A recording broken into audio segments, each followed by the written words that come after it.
All right, so I was really surprised. I knew that there was going to be these special guest appearances, right? But I was still surprised, when I saw Meryl Streep and Dick Van Dyke. I mean, talk about legends. You're a legend. I mean, you're definitely a legend already, but these are like legends that have been around for decades. Absolutely. Right? And I feel like Dick Van Dyke embodies the theme of this movie, because don't you feel like there's a childhood glint in his eye, even though he's 91 years old when we were filming this? He's 93 now.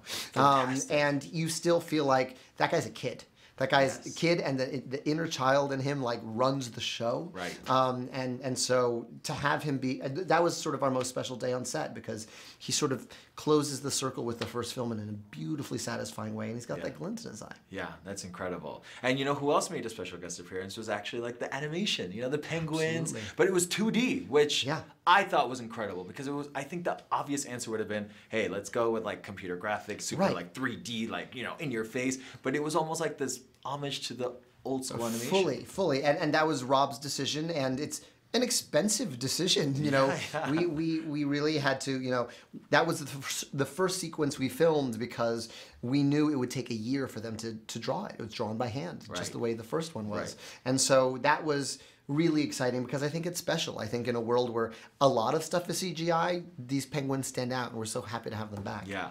I actually just have to give you a really quick personal note, because, being Latino, being Latinx, I just think it's incredible everything that you've done for our community. Oh, thank you. And everything the way that you represent us, right? It's just incredible. Do you carry that as a responsibility? I guess so. I mean, I think when I'm writing and when I'm acting, again, to elaborate on the themes of this movie, I sort of think about what I, as a kid, would want to see, and then I try to put that into the world. And so I try not to let it inhibit me from living my life. I get frustrated in traffic like everybody else. But that's when you curse in Spanish. I'm still a person.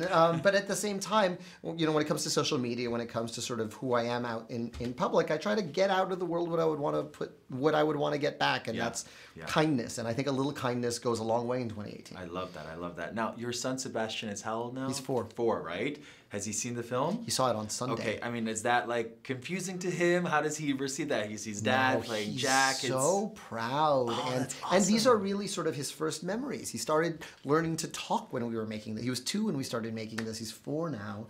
And so I think this actually just sort of closed the loop on a lot of things in his head. He saw Daddy dancing around on a green screen. He's finally seen the penguins.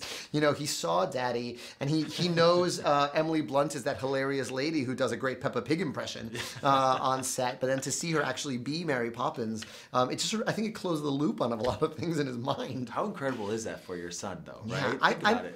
I can't wait to see the ripples of that. Honestly, exactly. I think we have that. I think so many of us carry that first film in a sacred place in our childhood, in our childhood memories, and he's going to have that in a whole different way. Yeah. Let's talk about Puerto Rico, right? It's near and dear to your heart and near to my heart. I'm Colombian, but still in my heart, right?